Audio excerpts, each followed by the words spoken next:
मैं ऑडियंस ਨੂੰ भी कहूंगी कि अपना तालियां नाल उन्हां दा स्वागत करन। Thank you. And I would like to call Aman Madam to present a bouquet to our respected Vice Principal, Mrs. Lalita.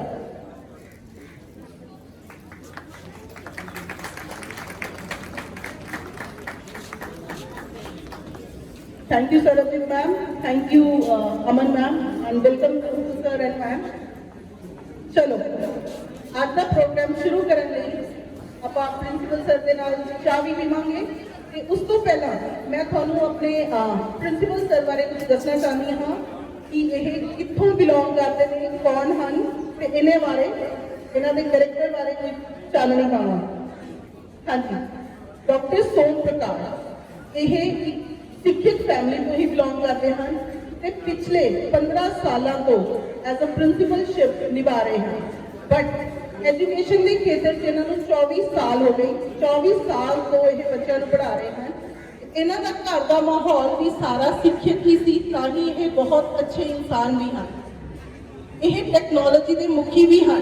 2004 के विच इन्होंने टेक्नोलॉजी की मदद नाल पढ़ाना शुरू किया। बाद में 2007 में अपने पहले साल के समय दौरान इन्होंने पूरे अपने साउथ पंजाब में स्मार्ट क्लासेस शुरू कीतियां ते पहला स्कूल स्थापित किया, जिसने अज खेतर में एजुटेक कंपनी के उभार लई राह पद्धर किया। इन्होंने वक्-वक् स्कूल ऐप एजुकेशन ERP कंपनियां लई ब्लूप्रिंट भी तैयार किए। इन्होंने कई ऑनलाइन ते ऑफलाइन विद्या कंपनी लई समान भी तैयार किया। उसने समय के प्रबंधन, पाठ योजना के विकास, मूल्यांकन के साधन, बच्चों के भविख लई, बच्चों के सुधार लई व्यापक ते डिजाइन, शिक्षार्थियों में प्रभावशाली संचार हुनर के विकास, सीखण के संबंध में असल क्लासरूम दी समस्यावां दे हल लभण दी हमेशा अपने अध्यापकों नाल मिलकर काम किया। मुश्किलां अते उसके अध्यापकों दी ओह CBSE के ट्रेनर भी हैं। साडे प्रिंसीपल सर CBSE के ट्रेनर भी हैं अते अपने टीचर्स लिए 100 तो वध वर्कशॉपां का काम भी कर चुके हैं। वो एक पालन पोषण सलाहकार वो अपन दसते हैं कि बच्चों का सही पालन पोषण आप किदा कर सकते हैं, बच्चों के साइकोलॉजी बारे दसते हैं अते उन्होंने किवें आप ग्रो कर सकते हैं, उस सब चीज़ों बारे वो दसते हैं अते पूरे खेतर में अपने सर्कल में सरगर्म हैं। उन्होंने पूरे पंजाब, हरियाणा, चंडीगढ़, हिमाचल प्रदेश अते जम्मू में अपने टीचर्स लई, स्टूडेंट्स लई अते पेरेंट्स लई 200 तो वध वर्कशॉपां का काम किया है। किसी भी विषय से लिखना अते बोलना उन्होंने सब तो वड्डी कुदरती प्रतिभा है अते वो इसकी वरतों करते रहते हैं। हुण भी क्लासेस में जाके बच्चों को किवें दसना है, बच्चों को बुला के उन्होंने सारा कुछ समझाते हैं। उन्होंने IMC TMEL के संबंधों के आधारित एक वक्रे दृष्टिकोण भारत की वंड जो अपने भारत को वंडिया गया सी, उस चीज़ से उन्होंने पूरा सर्च किया ते अपनी एक किताब भी लिखी जिसका नाम है सीड्स ऑफ सेपरेशन। वो इन्हां दी किताब जिहड़ी हैगी है वो भी वैबसाइट से जिहड़ी अवेलेबल है। उन्होंने दिलचस्पी अलग अलग क्षेत्रों में है, कविता लिखनी, फोटोग्राफी करनी, खेडों में, संगीत में, कला में, मतलब वो एक हर ओवरऑल बहुत ही अच्छे इंसान ते बहुत ही अच्छे परफॉर्मर हैं। उन्होंने अपने YouTube ते Facebook ते चैनल भी बनाए हुए हैं जिन्हां ते तुसीं जाके उन्होंने सुन सकते हो, उन्होंने बारे होर जानकारी ले सकते हो। उन्होंने चैनल का नाम है आइडियाज बाय सोम। ते तुहाडा ज़्यादा समा ना लैंदे होए मैं हुण अपने प्रिंसीपल सर डॉक्टर सोम प्रकाश को इत्थे बुलावांगी ते वो अपने विचार तुहाडे नाल साझे करनगे। धन्नवाद।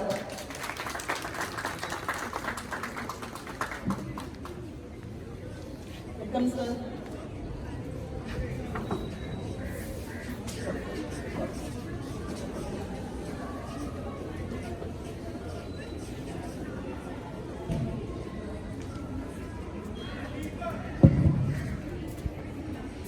नमस्कार जी सारिਆਂ ਨੂੰ। ਸਾਡੇ ਇੱਕ ਸੱਦੇ ਤੇ ਤੁਸੀਂ ਸਭ ਨੇ ਆਪਣਾ ਕੀਮਤੀ ਸਮਾਂ ਕੱਢਿਆ ਤੇ ਇੱਥੇ ਸਾਡੇ ਵਿਚਕਾਰ ਅੱਜ ਪਹੁੰਚੇ। ਮੈਂ ਸਾਡੀ ਸਾਰੀ ਮੈਨੇਜਮੈਂਟ ਵੱਲੋਂ, ਸਟਾਫ ਵੱਲੋਂ ਤੇ ਮੇਰੇ ਬਹੁਤ ਹੀ ਪਿਆਰੇ ਪਿਆਰੇ ਬੱਚਿਆਂ ਵੱਲੋਂ ਆਪ ਸਭ ਦਾ ਨਿੱਘਾ ਸਵਾਗਤ ਕਰਦਾ। ਤੇ ਸ਼ੁਕਰੀਆ ਅਦਾ ਕਰਦਾ ਕਿ ਤੁਸੀਂ ਆਪਣੇ ਰੁਝੇਵੇਂ ਦੇ ਵਿੱਚੋਂ ਕੁਝ ਸਮਾਂ ਕੱਢ ਕੇ ਇੱਥੇ ਪਹੁੰਚੇ ਹੋ। ਪਰ ਮੈਨੂੰ ਪੂਰੀ ਉਮੀਦ ਹੈ ਕਿ ਤੁਹਾਡਾ ਸਮਾਂ ਮੈਂ ਬਰਬਾਦ ਨਹੀਂ ਹੋਣ ਦਊਂਗਾ। ਅੱਧਾ ਪੌਣਾ ਘੰਟਾ ਮੈਂ ਤੁਹਾਡਾ ਲਵਾਂਗਾ ਜੀ। ਉਸ ਤੋਂ ਬਾਅਦ ਆਪਾਂ ਕਲਾਸਾਂ ਦੇ ਵਿੱਚ ਜਾ ਕੇ ਤੇ ਬੱਚਿਆਂ ਦਾ ਰਿਜ਼ਲਟ ਲਵਾਂਗੇ। ਮੈਂ ਰਿਕੁਐਸਟ ਕਰੂੰਗਾ ਸਾਡੇ ਅਵਤਾਰ ਸਿੰਘ ਜੀ, ਤੁਸੀਂ ਚਾਹ ਵਰਤਾਣੀ ਸ਼ੁਰੂ ਕਰੋ। ਠੰਡ ਦਾ ਮੌਸਮ ਹੈ ਤੇ ਚਾਹ ਪੀਂਦੇ ਹੋਏ ਗੱਲਬਾਤ ਆਪਾਂ ਸੁਣਾਂਗੇ। ਇੱਕ ਵਾਰ ਦੀ ਗੱਲ ਹੈ, ਇੱਕ ਪਿਓ ਪੁੱਤ ਕਮਰੇ 'ਚ ਬੈਠੇ ਸੀ, ਟੀਵੀ ਦੇਖ ਰਹੇ ਸੀ। ਬਾਪ ਦੀ ਉਮਰ ਸੀ 70-75 ਸਾਲ ਤੇ ਬੇਟੇ ਦੀ ਉਮਰ ਸੀ ਸਮਝ ਲਓ 35-40 ਸਾਲ। ਤੇ ਬਾਹਰ ਇੱਕ ਕਾਂ ਬੋਲਣ ਲੱਗਿਆ, ਕਾਂ ਕਰਨ ਲੱਗਿਆ।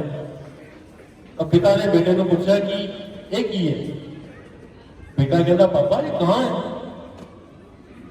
ਫਿਰ ਉਹ ਟੀਵੀ ਦੇਖਣ ਲੱਗੇ। 5 ਮਿੰਟਾਂ ਬਾਅਦ ਫਿਰ ਪਿਤਾ ਨੇ ਕਿਹਾ, ਕਹਿੰਦਾ ਜੀ ਇਹ ਕੀ ਹੈ। ਕਹਿੰਦਾ ਬਾਹਰ ਕਾਂ ਕੀ ਕਰੀ ਜਾਂਦਾ ਹੈ। ਬੇਟਾ ਕਹਿੰਦਾ ਪਾਪਾ ਤੁਹਾਨੂੰ ਦੱਸਿਆ ਤਾਂ ਹੈ ਇਹ ਕਾਂ ਹੈ। 10 ਮਿੰਟ ਫਿਰ ਬੀਤੇ। ਫਿਰ ਪਿਤਾ ਨੇ ਪੁੱਛਿਆ, ਕਹਿੰਦਾ ਬੇਟੇ ਕੀ ਕਾਂ ਕਰੀ ਜਾਂਦਾ ਹੈ। ਪਾਪਾ ਕਹਿੰਦਾ ਮੈਂ ਤੁਹਾਨੂੰ ਦੱਸਦਾ ਦਿੱਤਾ ਇਹ ਕਾਂ ਹੈ। 10 ਮਿੰਟ ਫਿਰ ਬੀਤੇ ਤੇ ਪਿਤਾ ਨੇ ਫਿਰ ਪੁੱਛਿਆ, ਕਹਿੰਦੇ ਕੀ ਕਾਂ ਕਰੀ ਜਾਂਦਾ ਹੈ। ਬੇਟਾ ਖਿੱਚ ਕੇ ਬੋਲਿਆ, ਕਹਿੰਦਾ ਤੁਹਾਨੂੰ ਸੁਣਦਾ ਨਹੀਂ ਪਿਆ। ਕਹਿੰਦਾ ਮੈਂ ਕਹਿ ਤਾਂ ਰਿਹਾ ਇਹ ਕਾਂ ਹੈ, ਵਾਰੀ ਪੁੱਛੀ ਜਾਂਦੇ ਹੋ। ਇੱਕ ਵਾਰੀ ਫਿਰ ਪਿਤਾ ਨੇ ਹੋਰ ਪੁੱਛਿਆ, ਕਹਿੰਦਾ ਇਹ ਕੀ ਹੈ। ਹੁਣ ਬੇਟਾ ਖੜਾ ਹੋ ਗਿਆ, ਕਹਿੰਦਾ ਮੈਂ ਤਾਂ ਤੁਹਾਡੇ ਕੋਲ ਬਹਿੰਦਾ ਹੀ ਨਹੀਂ। ਕਹਿੰਦਾ ਦਿਮਾਗ ਖਾ ਗਏ ਤੁਸੀਂ ਤਾਂ ਮੇਰਾ। ਤੁਹਾਨੂੰ ਇਹ 4 ਵਾਰੀ ਦੱਸਦਾ ਇਹ ਕਾਂ ਹੈ ਨਾ, ਤੁਹਾਨੂੰ ਪਤਾ ਹੈ ਵੀ ਇਹ ਕਾਂ ਹੈ, ਵਾਰੀ ਪੁੱਛੀ ਜਾਂਦੇ ਹੋ ਮੈਨੂੰ। ਪਿਤਾ ਉੱਠ ਕੇ ਆਪਣੇ ਰੂਮ ਵਿੱਚ ਗਏ, ਆਪਣੀ ਡਾਇਰੀ ਲੈ ਕੇ ਆਏ। ਕਹਿੰਦੇ ਬੇਟੇ ਇਹ ਡਾਇਰੀ ਤੇਰੇ ਬਚਪਨ ਪਹਿਲੇ ਦਿਨ ਤੋਂ ਮੈਂ ਲਿਖਣੀ ਸ਼ੁਰੂ ਕੀਤੀ। ਮੈਨੂੰ ਤੇਰੇ ਨਾਲ ਇੰਨਾ ਮੋਹ ਸੀ ਕਿ ਤੂੰ ਜਦ ਵੀ ਕੁਝ ਕਰਦਾ ਸੀ ਤਾਂ ਮੈਂ ਡਾਇਰੀ ਵਿੱਚ ਲਿਖਦਾ ਸੀ। ਇੱਕ ਪੰਨਾ ਕੱਢਿਆ, ਉਹਨਾਂ ਨੇ ਪੇਜ ਕੱਢਿਆ, ਉਹਦੇ ਤੇ ਲਿਖਿਆ ਸੀ ਕਿ ਅੱਜ ਮੇਰੇ ਬੇਟੇ ਨੇ ਪਹਿਲੀ ਵਾਰੀ ਕਾਂ ਵੇਖਿਆ। ਤੇ ਉਹਨੇ ਮੈਨੂੰ ਪੁੱਛਿਆ ਪਾਪਾ ਇਹ ਕੀ ਹੈ। ਤਾਂ ਮੈਂ ਉਹਨੂੰ ਦੱਸਿਆ ਇਹ ਕਾਂ ਹੈ। ਉਹਨੇ ਕਹਿੰਦੇ 15 ਵਾਰੀ ਪੁੱਛਿਆ ਤੇ ਮੈਂ 15 ਵਾਰੀ ਹੀ ਦੱਸਿਆ ਕਿ ਇਹ ਕਾਂ ਹੈ। ਤੇ ਮੇਰੇ ਬੇਟੇ ਨੇ ਸਿੱਖ ਲਿਆ ਕਿ ਇਹ ਕਾਂ ਹੈ। ਤੇ ਮੈਨੂੰ 15 ਵਾਰੀ ਦੱਸਣ 'ਚ ਬੜਾ ਹੀ ਆਨੰਦ ਆਇਆ ਕਿ ਮੈਂ ਮੇਰੇ ਬੇਟੇ ਨੂੰ ਇੱਕ ਨਵੀਂ ਚੀਜ਼ ਬਾਰੇ ਦੱਸ ਰਿਹਾ। ਪਰ ਬੇਟੇ ਕਹਿੰਦੇ ਅੱਜ ਮੈਂ ਤਾਂ ਤੇਥੋਂ 4 ਵਾਰੀ ਪੁੱਛਿਆ ਤੇ ਤੂੰ ਖਿੱਚ ਗਿਆ। ਬੇਟੇ ਨੂੰ ਬੜੀ ਸ਼ਰਮਿੰਦਗੀ ਮਹਿਸੂਸ ਹੋਈ ਕਿ ਇਹ ਮੈਂ ਕੀ ਕਰ ਬੈਠਾ। ਤਾਂ ਇਸ ਕਹਾਣੀ ਦੇ ਨਾਲ ਮੈਂ ਫਰਕ ਦੱਸਣ ਦੀ ਕੋਸ਼ਿਸ਼ ਕੀਤੀ ਹੈ ਕਿ ਕਿਸ ਤਰ੍ਹਾਂ ਸਮਾਂ ਬਦਲ ਜਾਂਦਾ ਹੈ। ਇੱਕ ਸਮਾਂ ਉਹ ਹੁੰਦਾ ਹੈ ਜਦੋਂ ਬੱਚਾ ਮਾਂ-ਬਾਪ ਤੇ ਡਿਪੈਂਡ ਕਰਦਾ ਹੈ, ਫਿਰ ਸਮਾਂ ਬਦਲਦਾ ਹੈ, ਬੁਢਾਪਾ ਆਉਂਦਾ ਹੈ। ਬੱਚੇ ਇਸ ਚੀਜ਼ ਨੂੰ ਭੁੱਲ ਜਾਂਦੇ ਹੈ ਕਿ ਉਹਨਾਂ ਦਾ ਬਚਪਨ ਕਿਵੇਂ ਬੀਤਿਆ ਸੀ। ਮਾਂ-ਬਾਪ ਬਹੁਤ ਮੁਸ਼ਕਿਲ ਦੇ ਵਿੱਚ ਜਾਂਦੇ ਨੇ ਤੇ ਕਿਤੇ ਉਹਨਾਂ ਨੂੰ ਡਿਪੈਂਡ ਵੀ ਹੋਣਾ ਪੈਂਦਾ ਹੈ ਬੱਚਿਆਂ ਤੇ ਆਪਣੀ ਜ਼ਰੂਰਤਾਂ ਲਈ। ਲੇਕਿਨ ਬੱਚਿਆਂ ਦਾ ਉਸ ਵੇਲੇ ਕੀ ਫਰਜ਼ ਹੈ। ਮੇਰੀ ਕੋਸ਼ਿਸ਼ ਇਸ ਤਰ੍ਹਾਂ ਦੀ ਹੁੰਦੀ ਹੈ ਕਿ ਮੈਂ ਜਿੱਥੇ ਰਹਾਂ, ਜਿੱਥੇ ਕੰਮ ਕਰਾਂ, ਬੱਚਿਆਂ ਦੇ ਵਿੱਚ ਇਸ ਤਰ੍ਹਾਂ ਦੇ ਸੰਸਕਾਰ, ਇਸ ਤਰ੍ਹਾਂ ਦੀ ਵੈਲਿਊਜ਼ ਭਰ ਦਿਆਂ ਉਹਨਾਂ ਦੇ ਵਿੱਚ ਕਿ ਮਾਂ-ਬਾਪ ਨੂੰ ਫਖਰ ਮਹਿਸੂਸ ਹੋਏ ਕਿ ਉਹ ਉਹਨਾਂ ਦੇ ਬੱਚੇ। ਤੁਹਾਨੂੰ ਕਹਾਣੀ ਪਸੰਦ ਨਹੀਂ ਆਈ?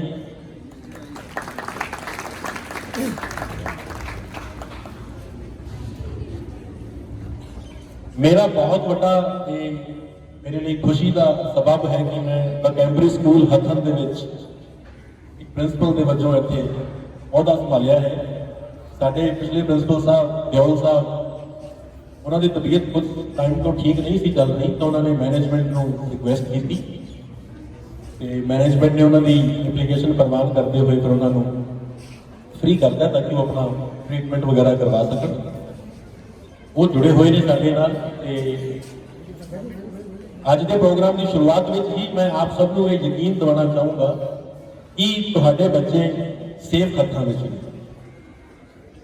ਸਕੂਲ ਆਲਰੇਡੀ ਹੀ ਬਹੁਤ ਅੱਛਾ ਹੈ, ਮੈਂ ਬੱਚਿਆਂ ਨੂੰ ਮਿਲ ਚੁੱਕਿਆ ਹਾਂ, ਬੱਚੇ ਵੀ ਬਹੁਤ ਅੱਛੇ ਹੈ, ਲੇਕਿਨ ਮੈਂ ਆਪਣੇ ਵੱਲੋਂ ਹੋਰ ਕੋਸ਼ਿਸ਼ਾਂ ਕਰੂੰਗਾ ਕਿ ਉਹ ਹੋਰ ਬਿਹਤਰ ਹੋਣ, ਕਿਉਂਕਿ ਬਿਹਤਰੀ ਦੀ ਕੋਈ ਸੀਮਾ ਨਹੀਂ ਹੈ। There is no limit to excellence. And as a school, what we want to deliver excellence, excellence and excellence in all the fields. यही साडा उपराला रहेगा। हुण मैं अज की गलबात की शुरुआत करूंगा। मैं आप सबको ये पूछना चाहूंगा, एज अ पेरेंट तुहाडियां की एक्सपैक्टेशन होंदी है स्कूल तो कि स्कूल की करे बच्चों के लिए? तुसीं किस तरह का स्कूल चाहते हो?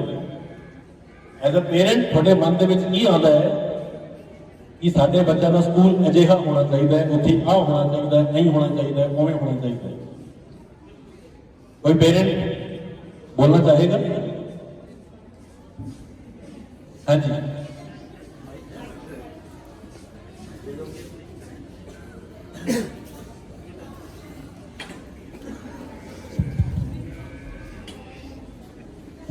Hello, good morning sir. Sir मैं जानती हाँ कि सब तो पहला बच्चे को मैनर्स होना चाहिए। घर के विच कोई भी आवे ਉਹਦਾ ਸਤਿਕਾਰ करे, ਤੁਹਾਨੂੰ ਉੱਠਦੇ ਸਾਰ ਗੁੱਡ ਮਾਰਨਿੰਗ के सब तो पहले यही है भी मैनर्स होवे बच्चे को, पढ़ाई ਨਾਲ सब तो बाद से आई मैं सुना। बिल्कुल जी, अपनी सब की सब तो वड्डी इच्छा यही होती है बच्चों को लेके कि साडे बच्चे सत्कार करें, रिस्पेक्ट करें, क्योंकि इस दुनिया का सब तो वडमुल्ला जो गुण है, जो धन है, वो है सत्कार, इज्जत करना। इज्जत सिर्फ ये नहीं कि बड़े की, इज्जत छोटे की भी, इज्जत अपने बराबर वाले की। अपने गुरुआ ने, महापुरुषों ने, संतां ने, सब ने आपां नूं इको ही चीज सिखाई है, जिन प्रेम किया तिन प्रभ पाया। प्रभ पाने का मतलब देखो आपां नूं भी पता है कि जिउंदे जी प्रभु नूं हासिल कर लेना सौखा नहीं है, लेकिन प्रभु है कि, परमात्मा है कि, परमेश्वर है कि, परमात्मा प्यार का दूजा नाम है, परमेश्वर सत्कार का दूजा नाम है। तो जिन प्रेम किया तिन प्रभ पाया। जे आपां एक दूजे नाल प्रेम करांगे, सत्कार करांगे, रिस्पेक्ट करांगे, तो उस तो वध के परमात्मा हो ही नहीं सकता। एक स्कूल के वजों, एक टीचर के वजों ये मैं समझदा साडी सब तो पहली जिम्मेवारी है कि असीं बच्चों के विच वैल्यूज, अच्छियां वैल्यूज, अच्छे संस्कार, अच्छे मैनर्स देइए। मेरे टीचर्स इत्थे खड़े ने। मैं जिस दिन आया सी पहली मीटिंग के विच पहला शब्द मेरा सी मैनरिज्म। मैनरिज्म इंग्लिश का एक वर्ड है, जिसका हिंदी पंजाबी मीनिंग होता है कि आप कुछ भी करते हैं, बोलते हैं, बैठते हैं, उठते हैं, तुरते हैं, गल करते हैं, खाते हैं, पीने हैं, उस सब दे विच एक स्टैंडर्ड चलना चाहिए। वो सब दे विच एक गलबात होनी चाहिए, देख के लगे भी कोई गल ऐस बंदे कोई गलबात। तो इस तरह के मैं टीचर चाहूँगा। मेरे टीचर ऑलरेडी ही बड़े अच्छे हैं, मैं बड़ा खुशकिस्मत हाँ, बहुत अच्छी टीम मैनू इत्थे मिली है। लेकिन जिवें कि मैं दस्या, मेरा हमेशा कोशिश ये होती है कि जो है उस नालों होर अगे चलीए, क्योंकि as an educator excellence achieve करना ही साडा ऑब्जेक्टिव होता है। असीं जे संतुष्ट होकर बैठ जावांगे तो उत्थों फिर थल्ले गिरने शुरू कर देंगे। इसलिए असीं हमेशा कोशिश करनी है उतां उठण दी, ताकि साडे बच्चे भी साडे नाल नाल होर उतां उठण। तो वैल्यूज के मैनर्स एक ऐसी चीज़ है जिहड़ी फॉरमोस्ट है कि साडा पूरा फोकस असीं कहांगे नहीं। मैं मेरे टीचर्स नूं ये गल हमेशा कहना कि जो बच्चों तो कुछ करवाना है तो कहण की लोड़ नहीं है। सिमिलरली मैं पेरेंट्स को भी ये गल बोलूँगा, तुसीं जे अपने बच्चे को कुछ सिखाना चाहते हो तो मुंह बोल के ना कहो, नहीं सीखेगा। शायद सीखेगा, थोड़ा बहुत सीखेगा। सिखाने का सब तो वधिया तरीका है जी, हाँ जी, बहुत अच्छे। सिखाने का सब तो वधिया तरीका है खुद करके विखाओ। बच्चे या बड़े, ये दुनिया की रीत है, ये लर्निंग की साइकोलॉजी है कि आप अखां दे राही सीखते हैं। जो देखते हैं ना वो सीखते हैं, सुन के तो बहुत तक सीखते हैं, बहुत ही तक। ਆਪਾਂ ਬੱਚੇ ਨੂੰ ਕਹਿੰਦੇ ਤੂੰ ਅੰਦਰ ਆ ਓਏ, ਤੂੰ ਉੱਥੇ ਜਾ ਓਏ, ਫਿਰ ਬੱਚਾ ਕੀ ਕਹਿੰਦਾ ਮੰਮੀ ਤੂੰ ਵੀ ਉਰਾ ਆ, ਮੰਮੀ ਪਾਪਾ ਤੂੰ ਇੱਥੇ ਆ। How can we expect from a child to whom we are addressing as tu that he would address us as aap? No way possible. ਅੱਜ ਨਹੀਂ ਤਾਂ ਕੱਲ ਉਹਨੇ ਤੂੰ ਤੇ ਆ ਹੀ ਜਾਣਾ ਹੈ, ਆ ਜਾਣਾ ਹੈ। ਕਿਉਂਕਿ ਉਹ ਜੋ ਬਾਰ-ਬਾਰ ਦੇਖੇਗਾ ਸੁਣੇਗਾ, ਭਲਾ ਕਦੇ ਕੋਈ ਬੱਚਾ ਆਪਣੇ ਮਾਂ-ਬਾਪ ਨੂੰ ਗਲਤ ਮੰਨ ਸਕਦਾ ਹੈ? ਜੇ ਮਾਂ-ਬਾਪ ਉਹਨੂੰ ਤੂੰ ਕਹਿਣਗੇ ਤਾਂ ਉਹਨੂੰ ਲੱਗੇਗਾ ਕਿ ਤੂੰ ਹੀ ਕਹਿਣਾ ਚਾਹੀਦਾ ਹੈ, ਇਹੀ ਸਹੀ ਤਰੀਕਾ ਹੈ। ਫਿਰ ਉਹ ਤੂੰ ਕਰਕੇ ਬੋਲੇਗਾ, ਉਹ ਆਪ ਨਹੀਂ ਕਹੇਗਾ। ਜੋ ਆਪਾਂ ਕਰਵਾਉਣਾ ਚਾਹੁੰਦੇ ਆ ਉਹ ਆਪਾਂ ਨੂੰ ਪਹਿਲਾਂ ਖੁਦ ਕਰਨਾ ਪੈਣਾ ਹੈ। ਪਹਿਲ ਆਪਾਂ ਨੂੰ ਕਰਨੀ ਪੈਣੀ ਹੈ। ਬੜੇ ਆਪਾਂ ਉਹ ਸਿੱਖਣ ਵਾਲੇ ਨੇ, ਆਪਾਂ ਤਾਂ ਆਪਣੇ ਆਪ ਨੂੰ ਸਿੱਖਿਆ ਹੋਇਆ ਬੰਦੇ ਆ ਕਿ ਅਸੀਂ ਤਾਂ ਬਹੁਤ ਵੱਡੇ ਵਿਦਵਾਨ ਆ ਜੀ, ਸਾਨੂੰ ਤਾਂ ਪੂਰੀ ਦੁਨੀਆ ਦਾ ਨੌਲੇਜ ਹੈ, ਸਾਨੂੰ ਤਾਂ ਬਹੁਤ ਕੁਝ ਪਤਾ ਹੈ। ਅਸਲ 'ਚ ਸਾਨੂੰ ਐਜ਼ ਅ ਟੀਚਰ ਇਸ ਗੱਲ ਦਾ ਪੂਰਾ ਅਹਿਸਾਸ ਹੈ ਕਿ ਜਦੋਂ ਅਸੀਂ ਪੜ੍ਹਦੇ ਸੀ ਨਾ ਤਾਂ ਸਾਨੂੰ ਬਹੁਤ ਸਾਰੀਆਂ ਚੀਜ਼ਾਂ ਸਮਝ ਨਹੀਂ ਆਉਂਦੀਆਂ ਸੀ, ਲੇਕਿਨ ਜਦੋਂ ਅਸੀਂ ਪੜ੍ਹਾਉਣਾ ਸ਼ੁਰੂ ਕਰਦੇ ਹਾਂ ਉਦੋਂ ਸਾਨੂੰ ਸਮਝ ਆਉਂਦੀਆਂ, ਤਾਂ ਅਸੀਂ ਉਹਨਾਂ ਨੂੰ ਪੜ੍ਹਾ ਸਕਦੇ ਹਾਂ। ਪੜ੍ਹਾ ਕੇ ਅਸੀਂ ਵੀ ਸਮਝਦੇ ਹਾਂ, ਅਸੀਂ ਵੀ ਪੜ੍ਹ ਜਾਂਦੇ ਹਾਂ। ਬੱਚੇ ਹੁੰਦੇ ਨਾ, ਬੱਚੇ ਉਹ ਵਾਕਈ ਗੁਰੂ ਹੁੰਦੇ, ਬਹੁਤ ਕੁਝ ਸਿਖਾਉਂਦੇ। ਮੇਰੀ ਤਾਂ ਦੇਖੋ ਜੀ ਅੱਧੀ ਨਾਲੋਂ ਜ਼ਿਆਦਾ ਉਮਰ ਬੱਚਿਆਂ ਦੇ ਵਿੱਚ ਰਹਿ ਕਿਤੇ ਕੱਟ ਗਈ ਹੈ। ਪਿਛਲੇ 24 ਸਾਲਾਂ ਤੋਂ ਮੈਂ ਬੱਚਿਆਂ ਦੇ ਵਿਚਕਾਰ ਹਾਂ। 8-9 ਸਾਲ ਮੈਂ ਟੀਚਿੰਗ ਵੀ ਕੀਤੀ, 15 ਸਾਲ ਮੈਨੂੰ ਐਜ਼ ਅ ਪ੍ਰਿੰਸੀਪਲ ਹੋ ਗਏ ਨੇ, ਤੇ ਹਜ਼ਾਰਾਂ ਦੀ ਗਿਣਤੀ ਦੇ ਵਿੱਚ ਬੱਚੇ ਪੜ੍ਹ ਚੁੱਕੇ ਨੇ ਮੇਰੇ ਕੋਲ, ਤੇ ਹਜ਼ਾਰਾਂ ਤੋਂ ਵੀ ਵੱਧ ਗਿਣਤੀ 'ਚ ਮੈਂ ਪੇਰੈਂਟਸ ਨੂੰ ਪਰਸਨਲੀ ਮਿਲ ਚੁੱਕਿਆ ਇੱਕ ਕਰਕੇ। ਜਿਹਦੀ ਮੀਟਿੰਗ ਅੱਜ ਚੱਲ ਰਹੀ ਹੈ, ਮੈਂ ਤਕਰੀਬਨ 200 ਮੀਟਿੰਗਾਂ ਪੇਰੈਂਟਸ ਦੇ ਨਾਲ, ਮੈਂ ਸਿਰਫ ਆਪਣੇ ਸਕੂਲ 'ਚ ਹੀ ਨਹੀਂ ਕਰਦਾ, ਮੈਂ ਹੋਰਾਂ ਸਕੂਲਾਂ 'ਚ ਜਾ ਕੇ ਵੀ, ਜਿੱਥੇ ਵੀ ਮੈਨੂੰ ਕੋਈ ਪ੍ਰੇਮ ਪਿਆਰ ਨਾਲ ਬੁਲਾਉਂਦਾ ਹੈ, ਮੈਂ ਉੱਥੇ ਜਾ ਕੇ ਵੀ ਮੀਟਿੰਗ ਪੇਰੈਂਟਸ ਦੀ ਕਨਵੀਨ ਕਰਦਾ, ਕਿਉਂਕਿ ਮੈਨੂੰ ਲੱਗਦਾ ਹੈ ਕਿ ਚਲੋ ਜੇ ਮੈਂ ਕਿਸੇ ਦੇ ਕੰਮ ਆ ਸਕਦਾ ਤਾਂ ਇਹਦੇ ਵਿੱਚ ਕੋਈ ਹਰਜ ਨਹੀਂ ਹੈ। ਜਿੰਨੀ ਜ਼ਿਆਦਾ ਆਪਾਂ ਗੱਲਬਾਤ ਕਰਾਂਗੇ ਉਨੇ ਜ਼ਿਆਦਾ ਆਪਣੇ ਡਾਊਟ ਦੂਰ ਹੋਣਗੇ। ਅੱਜ ਦੀ ਮੀਟਿੰਗ ਦਾ ਵੀ ਜੋ ਪਰਪਸ ਸੀ, ਸਭ ਤੋਂ ਵੱਡਾ ਪਰਪਸ ਇਹ ਸੀ ਕਿ ਮੈਂ ਆਪ ਸਭ ਦੀ ਹਾਜ਼ਰੀ ਦੇ ਵਿੱਚ ਆਪ ਸਭ ਨੂੰ ਮੈਂ ਜਾਣਨਾ ਚਾਹੁੰਦਾ ਸੀ ਕਿ ਮੈਂ ਤੁਹਾਨੂੰ ਸਭ ਨੂੰ ਮਿਲ ਲਵਾਂ, ਤੁਸੀਂ ਮੈਨੂੰ ਮਿਲ ਲਵੋ, ਮੈਂ ਤੁਹਾਡੀ ਗੱਲਬਾਤ ਸੁਣ ਲਵਾਂ ਤੇ ਤੁਸੀਂ ਮੇਰੀ ਗੱਲਬਾਤ ਸੁਣ ਲਵੋ, ਤਾਂ ਕਿ ਆਪਾਂ ਇੱਥੋਂ ਅੱਜ ਤੋਂ ਇੱਕ ਬਹੁਤ ਵਧੀਆ ਰਿਲੇਸ਼ਨਸ਼ਿਪ ਦੀ, ਇੱਕ ਸੰਬੰਧ ਦੀ ਸ਼ੁਰੂਆਤ ਕਰਨੀ ਹੈ। ਤੁਸੀਂ ਆਪਣੇ ਬੱਚੇ ਮੇਰੇ ਕੋਲ ਭੇਜਣੇ ਹੈ, ਅੱਗੋਂ ਉਹਨਾਂ ਬੱਚਿਆਂ ਨੂੰ ਡਿਵੈਲਪ ਕਰਨਾ। ਬੱਚੇ ਉਹ ਛੋਟੇ ਛੋਟੇ ਪੌਦੇ ਨੇ ਜਿਨ੍ਹਾਂ ਨੂੰ ਖਾਦ ਪਾਣੀ ਦੇਣਾ ਹੈ ਅਸੀਂ, ਜਿਨ੍ਹਾਂ ਦੀ ਸਾਰ ਸੰਭਾਲ ਕਰਨੀ ਹੈ ਅਸੀਂ, ਤੇ ਅਸੀਂ ਜਿਨ੍ਹਾਂ ਦੇ ਵਿੱਚ ਫੁੱਲ ਉਗਾਉਣੇ। ਘਰ ਉਹ ਪਹਿਲੀ ਜਗ੍ਹਾ ਹੈ ਜਿੱਥੇ ਬੱਚੇ ਦੀ ਪਰਵਰਿਸ਼ ਹੁੰਦੀ ਹੈ। ਨੰਬਰ 2 ਤੇ ਸਕੂਲ। ਜ਼ਿੰਦਗੀ ਬਣੇਗੀ ਕਿ ਵਿਗੜੇਗੀ, ਇਹ 50% ਘਰ ਦੇ ਮਾਹੌਲ ਤੇ ਡਿਪੈਂਡ ਕਰਦਾ ਹੈ ਤੇ 50% ਸਕੂਲ ਦੇ ਮਾਹੌਲ ਤੇ। ਘਰ ਦੇ ਵਿੱਚ ਬੱਚੇ ਨੇ ਬੇਸਿਕ ਚੀਜ਼ਾਂ ਸਿੱਖਣੀਆਂ, ਰਿਸ਼ਤੇ ਨਾਤੇ ਸਿੱਖਣੇ, ਵੱਡਾ ਛੋਟਾ ਸਿੱਖਣਾ ਹੈ, ਤੇ ਮਾਨ ਸਤਿਕਾਰ ਸਿੱਖਣਾ ਹੈ। ਸਕੂਲ ਦੇ ਵਿੱਚ ਆ ਕੇ ਉਹਨੇ ਸਾਥ ਸਿੱਖਣਾ ਹੈ, ਸਾਥ। ਆਪਾਂ ਸਭ ਇਨਸਾਨ ਆ, ਆਪਾਂ ਇਕੱਲੇ ਨਹੀਂ ਰਹਿ ਸਕਦੇ, ਆਪਾਂ ਸਮਾਜ ਦੇ ਵਿੱਚ ਰਹਿ ਸਕਦੇ ਹਾਂ। ਸਮਾਜ ਕੀ ਹੈ, ਇਹ ਸਭ ਤੋਂ ਪਹਿਲੀ ਪਛਾਣ ਸਕੂਲ ਕਰਵਾਉਂਦਾ ਹੈ। ਸਕੂਲ ਇੱਕ ਸਮਾਜ ਹੈ, ਤਰ੍ਹਾਂ ਤਰ੍ਹਾਂ ਦੇ ਬੱਚੇ, ਵੱਖ-ਵੱਖ ਪਰਿਵਾਰਾਂ ਦੇ ਬੱਚੇ, ਅਮੀਰਾਂ ਦੇ ਬੱਚੇ, ਗਰੀਬਾਂ ਦੇ ਬੱਚੇ, ਛੋਟੇ ਵੱਡੇ, ਗੋਰੇ ਕਾਲੇ, ਜਿੰਨੇ ਵੀ ਹਿੰਦੁਸਤਾਨ ਦੇ ਵਿੱਚ ਭੇਦ ਭਾਵ ਚੱਲਦੇ ਨੇ, ਸਕੂਲ ਜਾ ਕੇ ਸਭ ਖਤਮ ਹੋ ਜਾਂਦੇ ਹੈ। ਅਸੀਂ ਇੱਥੇ ਕੀ ਸ਼ੁਰੂ ਕਰਦੇ ਹਾਂ, ਯੂਨੀਫਾਰਮ। ਕੀ ਲੱਗਦੀ ਹੈ ਜੀ ਇੱਥੇ, ਯੂਨੀਫਾਰਮ ਲਓ ਤੇ ਸਕੂਲ ਦਾ ਹਿੱਸਾ ਬਣ ਜਾਓ। ਇੱਥੇ ਕੋਈ ਛੋਟਾ ਵੱਡਾ ਨਹੀਂ, ਕੋਈ ਗੋਰਾ ਕਾਲਾ ਨਹੀਂ, ਕੋਈ ਅਮੀਰ ਗਰੀਬ ਨਹੀਂ, ਕੋਈ ਹਿੰਦੂ ਮੁਸਲਮਾਨ ਨਹੀਂ, ਸਾਰੇ ਭੇਦ ਖਤਮ ਹੋ ਜਾਂਦੇ ਹੈ। ਸਕੂਲ ਇੱਕ ਉਹ ਜਗ੍ਹਾ ਹੈ। ਯੂਨੀ ਦਾ ਮਤਲਬ ਇੱਕ ਤੇ ਫਾਰਮ ਦਾ ਮਤਲਬ ਪ੍ਰਕਾਰ। ਯੂਨੀਫਾਰਮ ਦਾ ਮਤਲਬ ਇੱਕ ਪ੍ਰਕਾਰ। ਸਾਡੇ ਕੋਲ ਸਾਰੇ ਬੱਚੇ ਇੱਕ ਪ੍ਰਕਾਰ ਦੇ ਨੇ, ਮੇਰੇ ਤਾਂ ਟੀਚਰ ਵੀ ਦੇਖੋ ਇੱਕ ਪ੍ਰਕਾਰ ਦੇ। ਅਗਰ ਤਾਲੀਆਂ ਬੱਚੀਆਂ ਚਾਹੀਦੀਆਂ ਨਾ ਬੱਚਿਆਂ ਲਈ ਤੇ ਇਹਨਾਂ ਟੀਚਰਸ ਲਈ।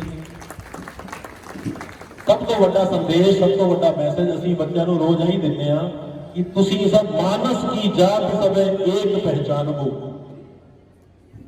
ਬਾਬਾ ਨਾਨਕ ਆਪਾਂ ਨੂੰ ਸਭ ਨੂੰ ਦੱਸ ਕੇ ਗਏ ਸਕੂਲ ਉਹ ਥਾਂ ਹੈ ਜਿੱਥੇ ਵਾਕਈ ਆਪਾਂ ਇਸ ਚੀਜ਼ ਨੂੰ ਪ੍ਰੈਕਟੀਕਲ ਕਰਕੇ ਦਿਖਾਉਂਦੇ ਹਾਂ ਕਿ ਦੇਖੋ ਸਾਰੇ ਇੱਕ ਬਰਾਬਰ ਬੈਠੇ ਆ, ਸਾਰੇ ਇੱਕ ਦੇ ਨਾਲ ਖਾਣਾ ਖਾਂਦੇ ਆ, ਇੱਕ ਵਰਗਾ ਪੜ੍ਹਦੇ, सेम किताबा है, सेम टीचर है, सेम पढ़ाई है, खेल कूद है, जो भी एक्टिविटी है, असं किसी किस्म के भेदभाव तो बिना ये सब तो बड़ी मॉरल वैल्यू है जिसकी मैं समझदा अज के हिंदुस्तान के विच बहुत बड़ी जरूरत है। ये वैल्यू असीं बच्चों को देते। मैं गल कर रहा हाँ पालन की।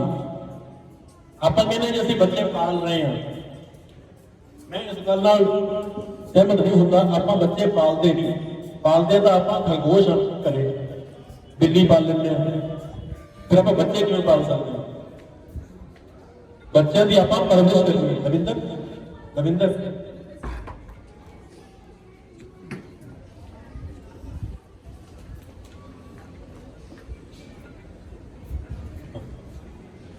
पालते आप जानवर भी पाल लेते घरे, तो फिर आप बच्चे भी पालते हैं? नहीं जी नहीं, आप बच्चे नहीं पालते, बच्चे की आप परवरिश करते। पालन से तो परवरिश करने से छोटा जा फर्क है, मैं थोड़ा दसूंगा। पालन का मतलब है खवाना पियाना तो जरूरत पूरी करनी। जो माँ बाप बच्चों को सिर्फ पालते ने वो अगे चल के नुकसान उठाते। माँ बाप ने परवरिश देनी है। अज तुम इस गल का फर्क महसूस करके कर जाना, जे मेरिया गल्लां चंगियां लगन तो कृपा करके इन्हां ते अमल करने की कोशिश करना, अप्लाई करना, तो तुसीं देखना हौली हौली कितना वड्डा फर्क पैण लग जाएगा। पालन का मतलब है खवाना पियाना तो जरूरतां पूरियां करनियां, जो आप जानवरों का भी करते हैं। ठंड च अंदर बन देते हैं, गर्मी च बाहर कढ़ देते हैं उन्हें, टाइम के 3 टाइम उन्होंने जो है चारा पानी पा देते हैं। वो होता सिर्फ पालना। बच्चों की परवरिश करनी है, परवरिश लई सब तो वड्डी कुर्बानी देनी पैंदी है टाइम की।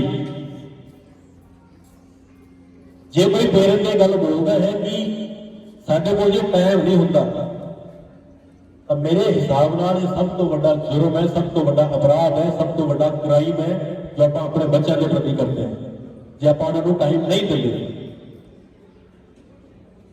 As a parent what we require to do first of all is to devote a considerable amount of time। बच्चा सवेरे उठे 1-2 मिनट ਉਹਦੇ ਨਾਲ प्यार ਨਾਲ गल करो, देखो सारा दिन ਉਹਦਾ कितना ਵਧੀਆ जाएगा। बच्चा स्कूलों घर आए ऐ ना होवे कि वो बस्ता आपका सिट दे ते मां कहे जी मैं तो काम च बिजी हाँ, तू आपका खेड ले।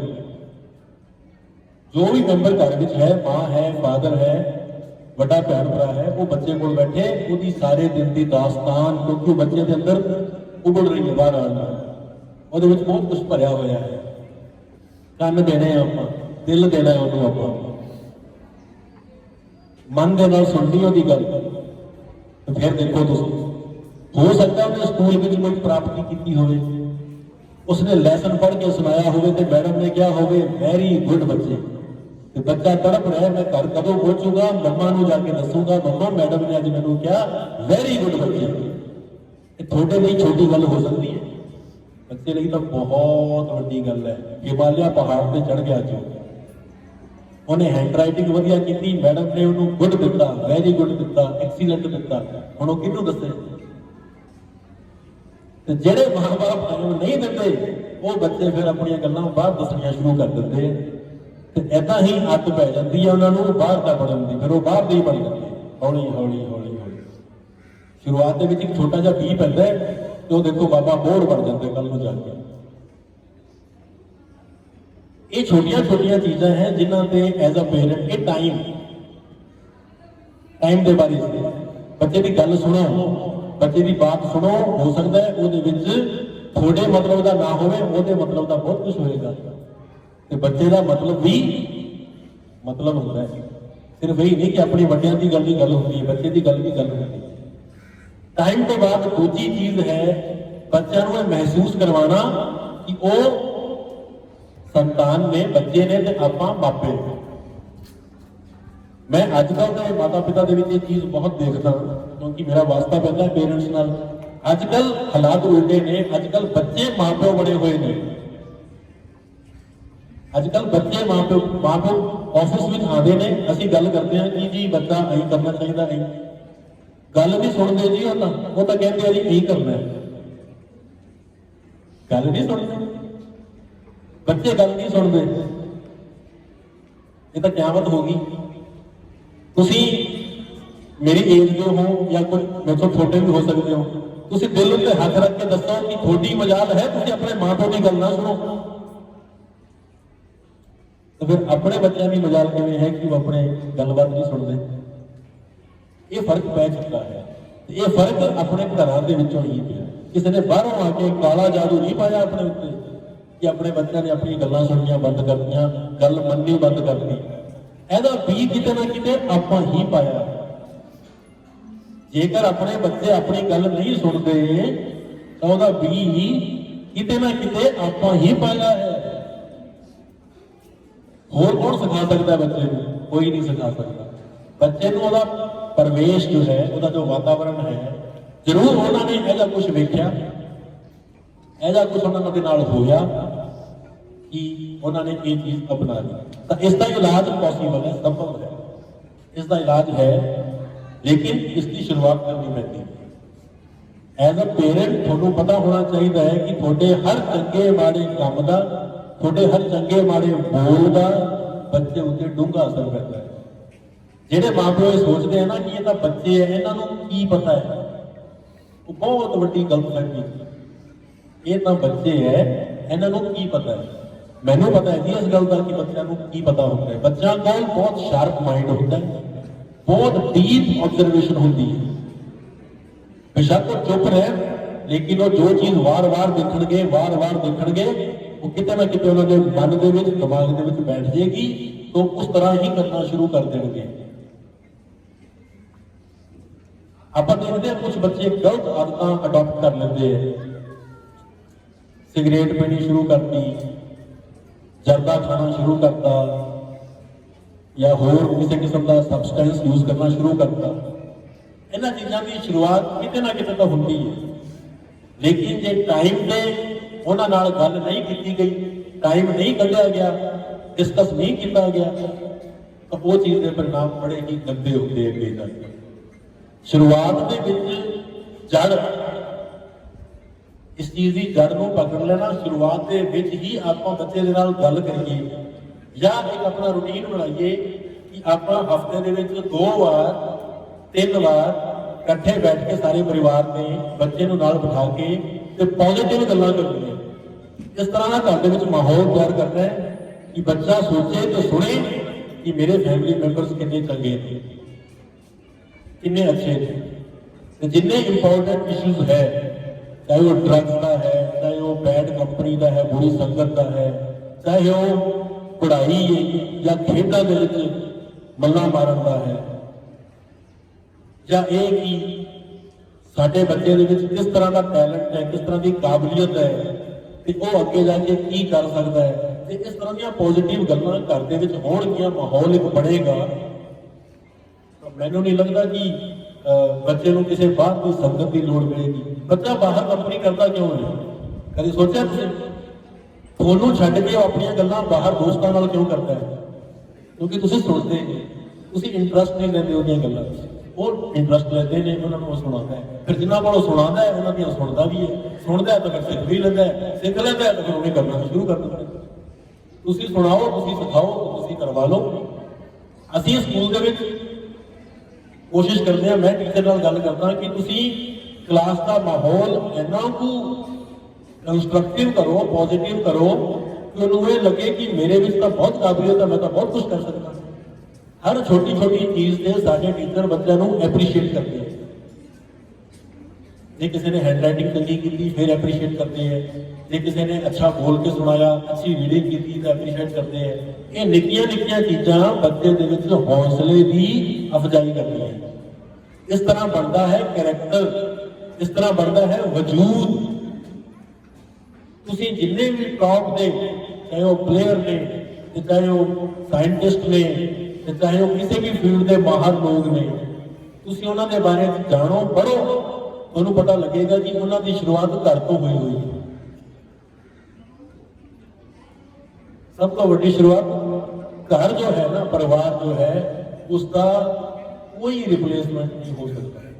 जिस तरह एक चंगे स्कूल का रिप्लेसमेंट नहीं हो सकता, उस तरह घर परिवार का, माँ बाप के साथ का, माँ बाप की संगत का कोई रिप्लेसमेंट नहीं हो सकता।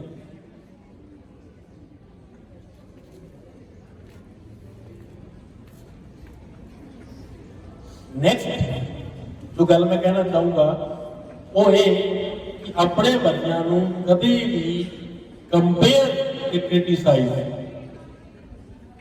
ना करो। बहुत सारे पेरेंट्स को आदत होती है, खासतौर पर बुरा ना मनाना जी, जे कोई गल बुरी लगे तो मेरे वालों हाथ जोड़ के माफी है, उसनों इत्थे ही सिट जाना बाहर डस्टबिन। चंगियां चंगियां गल्लां घर लै जाना ते उन्हां ते विचार कर लेना। मदर्स नूं आदत होती है कि अपने बच्चे नूं दूजियां दे बच्चे दे नाल उन्हां दा मुकाबला करना। उन्हां दा जवाब नहीं करता है, उन्हां दे बच्चे दे इन्ने नंबर आए ने, उन्हां दा बच्चा फलाना है, वो उन्हां दा बच्चा है ना। आपां की करिए? आपां अपने बारे सोचिए। तुसी दो भैन भरा हो, तीन भैन भरा हो, या थोड़े दो बच्चे ने, तीन की वो सारे इको वर्गे ने? ना तो शक्ल मिलती किसी दियां ते ना अकल मिलती। रब की कुदरत का की बखान करिए, सारी दुनिया बनाती तो सब कड्डो अड्डो, कोई किसी नाल नहीं मिलता, कोई किसी नाल मैच नहीं करता। तो फिर आप अपने बच्चे को क्यों मैच करते हैं? क्यों नहीं आप एक्सैप्ट करते कि जो मेरा बच्चा गुरविंदर है तो गुरविंदर ही रहे, वो सतनाम क्यों बनाना है? आप फिर तुम सतनाम में बेटा कहना शुरू कर दो जो तुम्हें सतनाम चंगा लगता है। मैं एग्जाम्पल दे रहा, तुम क्यों नहीं एक्सैप्ट करते कि थोड़ा बच्चा एक यूनीक इंडिविजुअल है, वो एक अड आइडेंटिटी है, वो एक वक्त पछाण है। अपने समाज के विच बहुत सारे ऐसे लोग ने जिन्होंने आप बाई नेम अज पछाणते है ना। गुरदास मान, जो गुरदास मान की मां भी उन्होंने कहती रहती कि तू सुखवीर बन जा, सुखवीर बन जा, सुखवीर बन जा, तो बन जाता गुरदास मान? मतलब ही नहीं। बैडमिंटन की प्लेयर है साइना नेहवाल, इंडिया की सब तो पहली प्लेयर जो नंबर 1 बनी पूरी दुनिया से। 6 साल की जो उसका फादर उस स्कूटर के पिछे बिठा के 30 किलोमीटर दूर प्रैक्टिस करवाने ले जाता था। एक दिन उसके फादर ने नहीं सोचा कि मैं की करना है, इनू साइना बना के इनू मैं किसी होर वर्गी बना दूंगा, तो बन जाती साइना।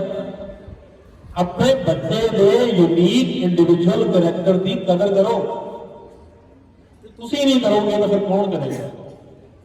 तुसी नहीं पछाणोगे उन्होंने तो उसका साथ कौन देगा?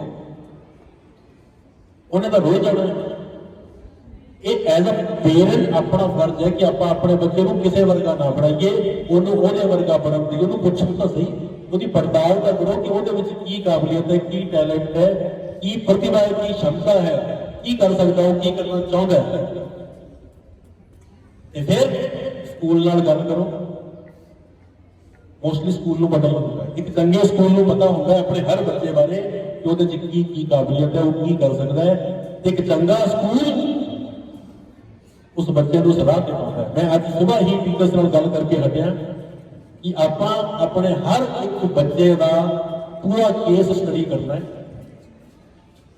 1200 बच्चे या 1100, थोड़े को डाटा होना चाहिए है केड़ी क्लास का केड़ा बच्चा कितना का पढ़न कितने स्टैंड करता है, खेडा च कितने स्टैंड करता है, होर वो की टैलेंट है, होर उसका की इंटरस्ट है, ताकि उसको उस फील्ड के अगे लेके जावांगे।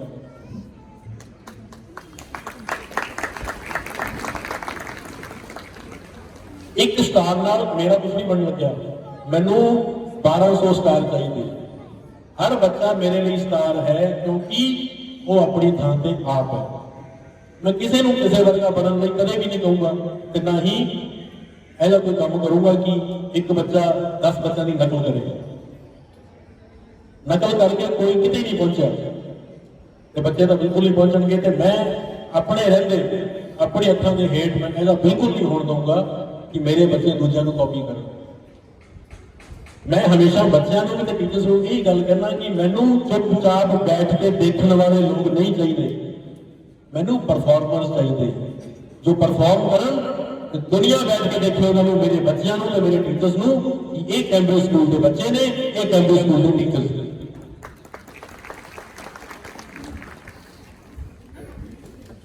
ਬੱਚੇ ਇਹ ਜਿਹੇ ਹੋਣ, ਟੀਚਰ ਦੀ ਪੜ੍ਹਾਈ ਇਹ ਜਿਹੀ ਹੋਵੇ, ਕੀ ਕਰਨਾ ਹੈ ਨਾ ਦੱਸਿਆ ਜਾਵੇ, ਕੀ ਕਰਨਾ ਹੈ ਇਹ ਨਾ ਦੱਸਿਆ ਜਾਵੇ, ਕਿਵੇਂ ਕਰਨਾ ਹੈ ਇਹ ਦੱਸਿਆ ਜਾਵੇ। ਕੀ ਕਰਨਾ ਹੈ, ਕੀ ਕਰਨਾ, ਮੰਨ ਲਓ ਪੇਂਟਿੰਗ ਬਣਾਉਣੀ। ਤੁਹਾਨੂੰ ਪਤਾ ਜਦੋਂ ਤੁਸੀਂ ਪੜ੍ਹਦੇ ਸੀ ਸਕੂਲਾਂ 'ਚ, ਤਾਂ ਸਾਰੇ ਸਕੂਲ 'ਚ ਪੜ੍ਹੇ ਹੋਵੋਗੇ, ਤੇ ਤੁਹਾਨੂੰ ਮੈਡਮ ਕਹਿੰਦੀ ਸੀ ਵੀ ਐਂ ਕਰੋ, ਕੁਦਰਤ ਦਾ ਸੀਨ ਬਣਾਓ, ਡਰਾਇੰਗ ਮੈਡਮ। ਤਾਂ ਸਾਰੇ ਕੀ ਕਰਦੇ ਸੀ? ਮੈਂ ਮੇਰੇ ਟੀਚਰ ਨੂੰ ਵੀ ਪੁੱਛਿਆ ਵੀ ਜਦੋਂ ਮੈਡਮ ਕਹਿੰਦੀ ਸੀ ਵੀ ਕੁਦਰਤ ਦਾ ਸੀਨ ਬਣਾਓ ਤਾਂ ਤੁਸੀਂ ਕੀ ਬਣਾਉਂਦੇ ਸੀ? ਆਪਾਂ ਕੀ ਬਣਾਉਂਦੇ ਸੀ? ਇੱਕ ਪਹਾੜ ਬਣਾਤਾ, ਉਹਦੇ ਵਿੱਚੋਂ ਸੂਰਜ ਬਾਹਰ ਨਿਕਲੀ ਜਾਂਦਾ ਹੈ, ਇੱਕ ਨਦੀ ਬਣਾਤੀ, ਇੱਕ ਪੇੜ ਲੱਗਿਆ ਹੋਇਆ ਹੈ, ਇੱਕ ਝੋਪੜੀ ਬਣਾਤੀ। ਲਓ ਜੀ, ਆਹ ਕੁਦਰਤ ਹੈ। ਭਲਾ ਦੱਸੋ ਵੀ ਕੁਦਰਤ ਦੇ ਵਿੱਚ ਸਿਰਫ ਆਹੀ ਕੁਛ ਹੈ? ਆਹ ਚਾਰ ਹੀ ਚੀਜ਼ਾਂ ਨੇ, ਇੱਕ ਪਹਾੜ ਹੈ, ਇੱਕ ਸੂਰਜ ਹੈ, ਇੱਕ ਨਦੀ, ਇੱਕ ਪੇੜ ਹੈ। ਇਹਦੇ ਵਿੱਚ ਕੀ ਖਾਸ ਗੱਲ ਹੈ? ਸਾਰੀ ਇੰਡੀਆ ਨੇ ਨਾ ਆਹੀ ਸੀਨਰੀ ਬਣਾਈ ਹੈ। ਚੌਥੀ ਪੰਜਵੀਂ ਕਲਾਸ ਡਰਾਇੰਗ ਵਾਲੀ ਮੈਡਮ ਆਹੀ ਬਣਵਾਉਂਦੀ ਹੈ। ਤੇ ਦੇਖੋ ਕਿੱਥੇ ਪਹੁੰਚ ਰਿਹਾ ਫਿਰ ਆਪਾਂ। ਲੈ ਮੈਂ ਤੁਹਾਨੂੰ ਮਿਲਵਾਉਂਗਾ। ਅਮਨ ਕਿੱਥੇ ਗਈ? ਅਮਨ, ਤੁਸੀਂ ਜਦੋਂ ਐਂਟਰ ਕੀਤੇ ਹੋ ਸਕੂਲ ਦੇ ਵਿੱਚ, ਆ ਮੇਰੇ ਦਫ਼ਤਰ ਦੇ ਨਾਲ ਸੀ ਕਰਦਾ, ਆਜਾ ਮਿਲਿਆ ਇਹਨੂੰ ਮਿਲੋ ਜੀ। ਇਹ ਨੇ ਮਿਸਟਰ ਅਮਨ ਸਿੱਧੂ, ਮੇਰੇ ਸਕੂਲ ਦੇ ਡਰਾਇੰਗ ਟੀਚਰ ਨੇ। ਮੈਂ ਜਾਂਦਾ ਆਇਆ, ਚਾਰੇ ਪਾਸੇ ਦੇਖ ਰਿਹਾ ਮੈਂ, ਤੇ ਚਾਰੇ ਪਾਸੇ ਦੇਖਦਾ ਜਦੋਂ, ਤੇ ਮੈਂ ਪੁੱਛਦਾ ਕਿਹਨੇ ਕੀਤਾ ਹੈ? ਕਹਿੰਦੇ ਜੀ ਅਮਨ ਨੇ। ਇਹ ਹੁੰਦਾ ਹੈ ਹੱਥ ਦਾ ਹੁਨਰ, ਹੱਥ ਦਾ ਕੌਸ਼ਲ। ਮੇਰੇ ਆਫਿਸ ਦੀ ਬਾਹਰ ਦੀ ਕੰਧ ਹੈ ਜਿਹੜੀ, ਤੁਸੀਂ ਦੇਖੋ ਪੇਂਟਿੰਗ ਦੇਖੀ, ਤੁਸੀਂ ਨਿਗਾਹ ਮਾਰੀ ਜੀ ਕਿਸੇ ਨੇ? ਨਹੀਂ ਮਾਰੀ। ਜਾਂਦੇ ਹੋਏ ਮਾਰ ਕੇ ਜਾਣਾ ਤੁਸੀਂ। ਉਹ ਹੈ ਨੇਚਰ, ਉਹ ਹੈ ਕੁਦਰਤ। ਕੁਦਰਤ ਦੇ ਰੰਗ ਨਿਆਰੇ ਹੈ, ਕੁਦਰਤ ਦੇ ਵਿੱਚ ਤਾਂ ਹਜ਼ਾਰਾਂ ਰੰਗ ਨੇ। ਮੈਂ ਚਾਹੁੰਦਾ ਕਿ ਮੇਰਾ ਹਰ ਬੱਚਾ ਕ੍ਰੀਏਟਿਵ ਹੋਵੇ, ਉਹਦੀ ਆਪਣੀ ਸੋਚ ਹੋਵੇ। ਜੇ ਮੈਂ ਕਹਾਂ ਨਾ ਕੁਦਰਤ ਦਾ ਸੀਨ ਬਣਾ, ਜਾਂ ਮੈਡਮ ਕਹੇ ਕੁਦਰਤ ਦਾ ਸੀਨ ਬਣਾ, ਤਾਂ ਉਹ ਹੋ ਸਕਦਾ ਹੈ ਖੇਤਾਂ 'ਚ ਸੜਦੀ ਪਰਾਲੀ ਦਾ ਸੀਨ ਬਣਾਵੇ, ਨਸ਼ੇ ਕਰਕੇ ਡਿੱਗੇ ਪਏ ਕਿਸੇ ਮੁੰਡੇ ਦਾ ਸੀਨ ਬਣਾਵੇ। ਇਹ ਕੁਦਰਤ ਨਹੀਂ ਹੈ, ਇਹ ਉਹਦੀ ਸੋਚ ਨੂੰ ਦਿਖਾਏ। ਸਾਡੇ ਕੋਲ ਇਹ ਜਿਹੇ ਟੀਚਰ ਨੇ ਹੁਨਰਮੰਦ, ਮੈਨੂੰ ਪੂਰੀ ਉਮੀਦ ਹੈ ਅਸੀਂ ਆਪਣਾ ਇਹ ਕੰਮ ਕਰਕੇ ਵਿਖਾਵਾਂਗੇ।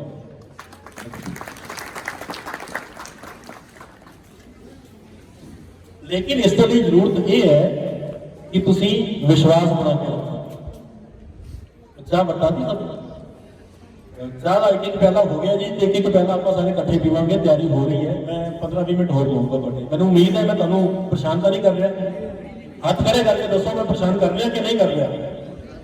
ਬਹੁਤ ਘੱਟ ਹੱਥ ਖੜੇ ਹੋਏ ਨੇ ਜੀ, ਜ਼ਿਆਦਾ ਹੱਥ ਚਾਹੀਦੇ ਆ ਕਰੋ। ਬੀਬੀਆਂ ਭੈਣਾਂ ਦੇ ਵੀ ਹੱਥ ਚਾਹੀਦੇ ਮੈਨੂੰ, ਮੈਡਮ ਦੇ। ਥੈਂਕ